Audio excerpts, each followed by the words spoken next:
Hey Maddie, how you doing? Yeah, I'm good, thanks, Herbert. It's always good to be talking to you on Slow Twitch. So what's new and exciting over in Adelaide? Not a lot, really. It's pretty much routine for me, as always, training hard, working.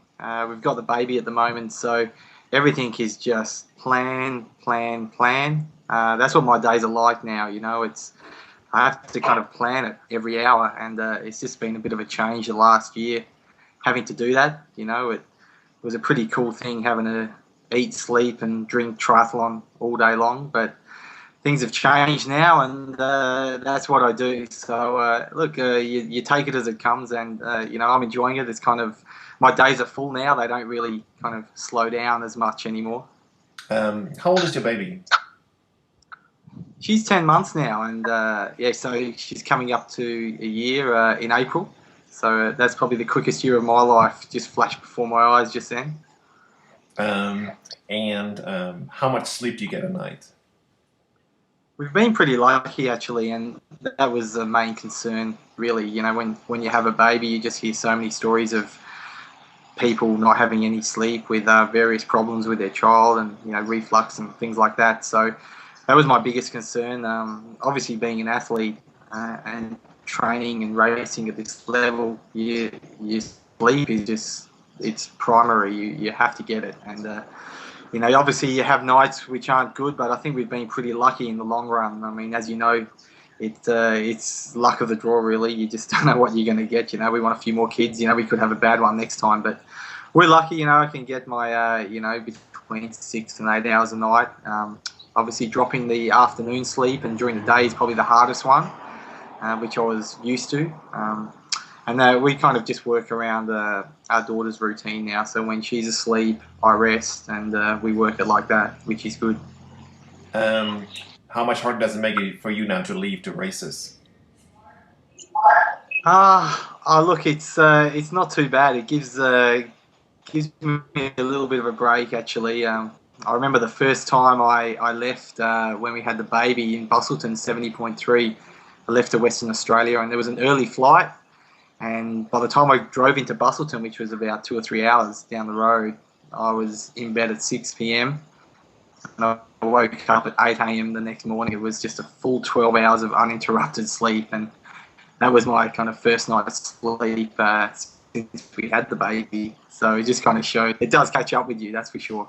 Talking about racing, you closed out the year with, I think it was a third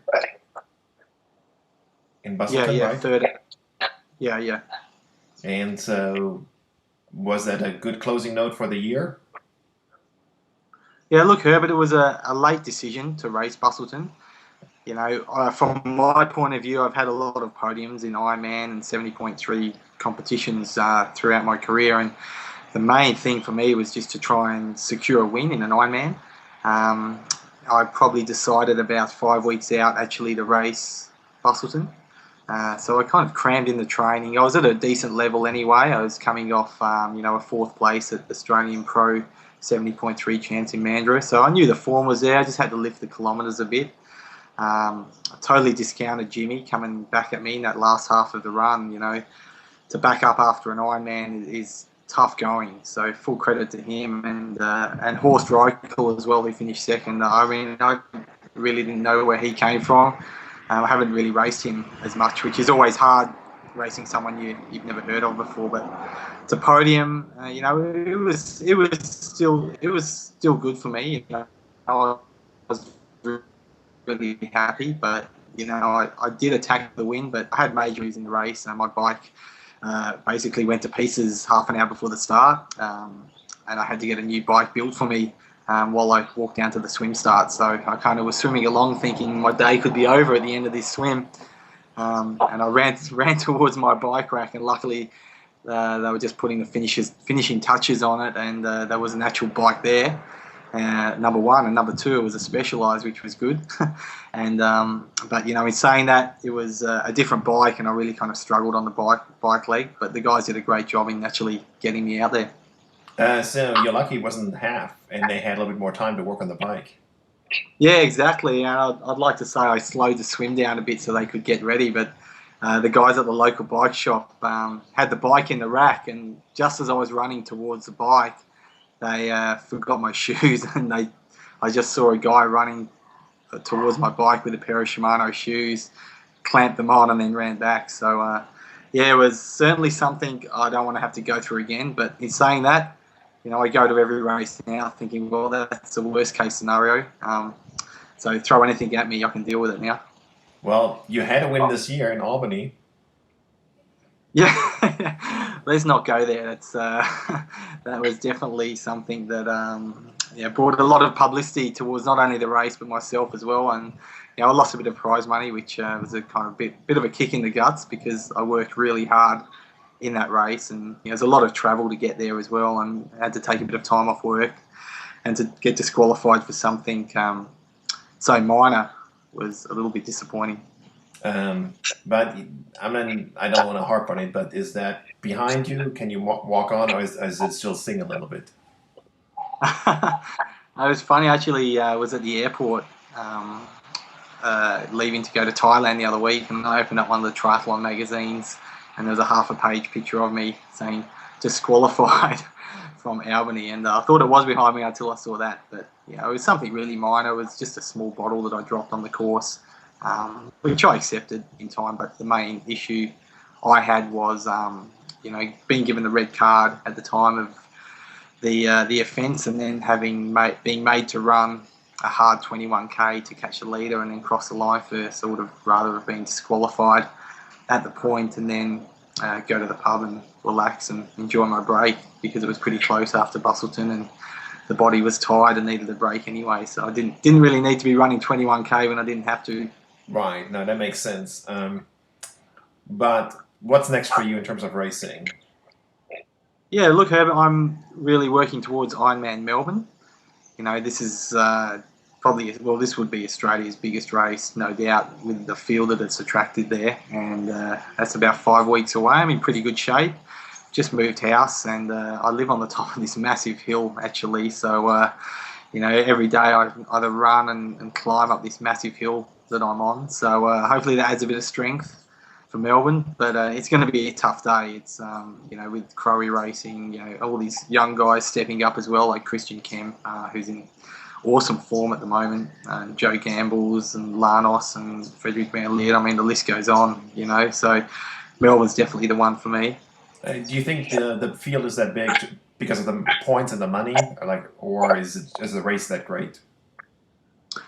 Yeah, look, obviously Melbourne, it's an iconic place to have a triathlon. It's a great city, Unfortunately, the race isn't actually in Melbourne. It finishes just outside of there, and it starts at Frankston. But it still has that Melbourne ideal where people come down and they can experience Melbourne and make a bit of a holiday out of it. Obviously, the athletes are there for points primarily. I mean, it's big points, and to lock your Kona spot away early is a big thing for a lot of people, I guess. Especially guys like Crowy and all that, they can validate early and then just head over to Boulder and lock it down and work towards. And obviously it's a fast course as well. Saying that, if the wind blows from the northerly, you could see, an 8 hours 40 winner as opposed to a sub 8 hours where we had a tailwind last year. So what do you think is possible? For me? Yeah. Yeah, definitely. I think I can go sub 8:10. I had problems last year on the run. I chose the wrong pair of socks, and the camber on the road in Melbourne, it's angled in the first 16 kilometres. So a lot of people don't really take that into account. But the first 16 Ks on a road with a very slight camber. So you really have to make sure you have the right socks on and really take all that into account, because you can get blisters. And then you hit the esplanade there, and then it tends to flatten out a little bit more. So, I want to remedy those problems, and obviously you learn from that. But, I had the third fastest bike last year. I was off the bike with the leaders, and, I know I can run with, the guys who finished in the top 10. You just have to make sure everything goes right on the day, like normal Ironman. But definitely I'll be shooting for, if I can run a 250, which I've done before, sub 8:10, but that depends on the conditions, obviously. How much do you still work as a firefighter? So my roster is 2 day shifts and 2 night shifts, and then 4 days off. The last 2 nights I worked, and they were really busy actually. So we had a massive shed fire last night full of paint thinners and chemicals and a car on fire, and we were there for 2 to 3 hours fighting a fire last night between 1 and 4 in the morning. So had to come home from that and then do a 2-hour 45 run in Adelaide. So kind of pretty tired right now, but you take it into account. I've got another 4 days off now, and try and do the primary amount of training in those 4 days off, just to counter the fact that you could have a couple of bad nights at work and be working pretty hard. Somehow I think that Crow is not working as a firefighter this week. No, I don't know what Crow is. I mean, he'd make a good firefighter actually. We've joked about it before, but I'm lucky. It's an occupation that I can kind of work in with professional triathlon. I don't think I'd be able to work in another occupation and still compete at this level. We're lucky enough that my job incorporates PT time, so we are allocated time to work on our fitness because of the rigors of the job. So I incorporate that into triathlon as well. But no, I definitely don't think Crowy would be able to hold a hose or or some of the tools. He just needs bigger arms, bigger biceps. That sounds like a challenge. Yeah, I'm definitely up to it. Definitely, maybe after Melbourne we could do a push-up competition or something. That sounds great. All well with your sponsors? Yeah, everything's really good. I'm lucky enough to to work full time. So I, financially, I just try and really look towards working with some of the best companies, like the best products. So Specialized is on board in Shimano, and I'm happy enough to be able to race with some of the best products around. And I went to some of the Specialized product launches last year, and it was just amazing, some of the concepts and the work they put into everything. So yeah, I tend to look in sponsorship now as I just want to be riding the best gear, running in the best gear, and then the results will come. No, that sounds like a good deal. I have to ask you about the other Matty White. I wonder, do you ever get confused with the cycling Matty White, or is that in Australia not an issue at all? Yeah, it's definitely been a big issue, especially in January. We've got the Tour Down Under where I live, in Adelaide, and a lot of people are synonymous with cyclists and cycling down here. And I have a bit of a profile in Adelaide, which is good, and a lot of people know me. But trying to explain to people who are out of the sport, for example, the guys at work, when they open the front page of the paper and see Matt White busted for drugs or embroiled in some sort of controversy, that automatically gets put on my locker at work or on the pin board there, just for the guys to joke around with. And luckily I'm a firefighter, because I had to put out a few fires when it all came out, and just made sure a few sponsors knew that it wasn't me. No. But what can you do? Yeah. No, I can definitely see, and I guess in that case it's definitely better to have maybe a more unique name where the chance of someone else screwing up doesn't have the same one. Maybe I should change it to Matty White the Third or Matty White Jr. or something like that. That definitely sounds something that's an additional burden you don't want to deal with, for sure. But yeah, congrats. he was actually down here for Tour Down Under a couple of years ago, and we caught up, and I had a bit of a chat with him and a joke around, and we got a quick photo, and we don't look too dissimilar actually, so I can see why people get it mixed up, especially when you wear the helmet and sunglasses as well. No, that's actually true. I don't think you look the same, but there's certainly similarities. Well, Matty, congrats on the baby, and I'll let you go back to your family. It's really good chatting with you, and good luck in Melbourne. No worries. Thanks, Herbert. Always good to chat on Slow Twitch.